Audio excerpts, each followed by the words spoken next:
In the winter of 1900, a supply ship arrived at the Flannan Isles, a remote cluster of rocks off the western coast of Scotland. What they found would become one of the greatest unsolved mysteries of the sea. 3 lighthouse keepers had vanished. No signs of struggle. No distress calls. Just a cold, silent tower, and a series of clues that only deepened the mystery. The Flannan Isles are part of the Outer Hebrides, about 20 miles west of the Isle of Lewis in Scotland. Battered by storms and isolated from civilization, the Isles are uninhabitable, except for the lighthouse. Built in 1899, the Flannan Isles lighthouse was manned by 3 full-time keepers. Thomas Marshall, the second assistant.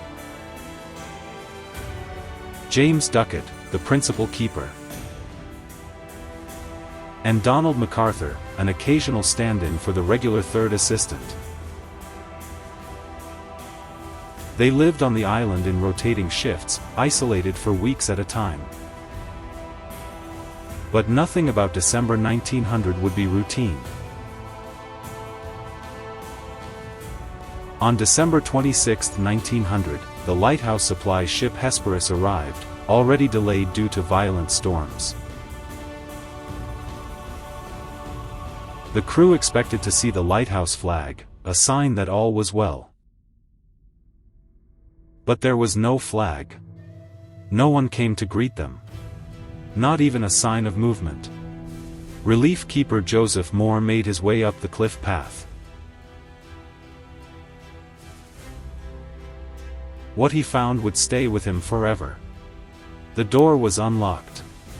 The kitchen table was set, but uneaten food was still on the plates.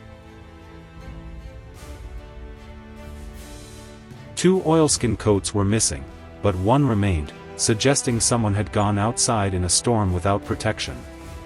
The clock had stopped. The fireplace was cold.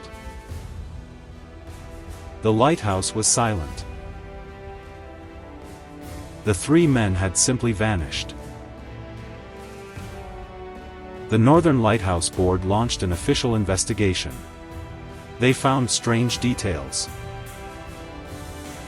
Entry from the logbook read: December 12, severe winds, the likes of which I have never seen, all praying.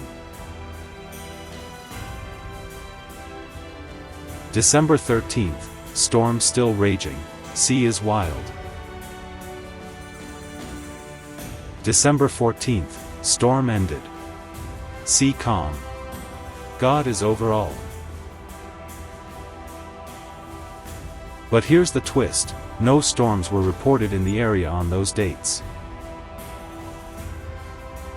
Nearby ships saw calm seas. The western landing was heavily damaged. Iron railings bent. A large rock displaced, clearly the force of the sea had reached the lighthouse. But it still didn't explain why all 3 men were outside, leaving the lighthouse unguarded.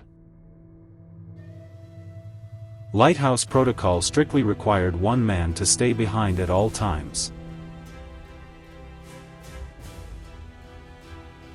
So what happened to the Flannan Isles lighthouse keepers? Theory 1, swept away by a rogue wave. The most accepted theory is that a massive wave hit the western landing. Perhaps 2 men went out to secure equipment in the storm, and the third rushed out to help. A single enormous wave could have swallowed all 3 in seconds. But why did 1 coat remain? Why were they all outside at once? Theory 2, madness and paranoia. Some believe isolation drove one of the men mad. In this version, one keeper kills the others and throws himself into the sea. but no signs of violence were ever found. Theory 3: Sea monster or supernatural event. Locals whispered of a sea serpent, or ancient spirits haunting the island. The Flannan Isles were named after Saint Flannan, and the area was long considered sacred. Could something ancient and unknown have taken them? Theory 4: Human foul play. Some suggest pirates or a passing ship took the men. But there was no evidence of a struggle or theft. And nothing was ever found in the surrounding waters or on nearby shores. The mystery of the Flannan Isles has inspired countless theories, books, and even films. Poet Wilfred Wilson Gibson captured the haunting silence in his famous poem, Flannan Isle. We seem to stand for an endless while, though still no word was said. In recent years, the story was adapted into the 2018 film, The Vanishing, starring Gerard Butler. Despite new technology and countless investigations, the truth remains buried beneath the waves. Over a century later, the lighthouse still stands, now automated, but forever haunted by the silence of 1900. 3 men. One stormy night. And a mystery that may never be solved. What do you think happened to the Flannan Isles lighthouse keepers? Let us know in the comments.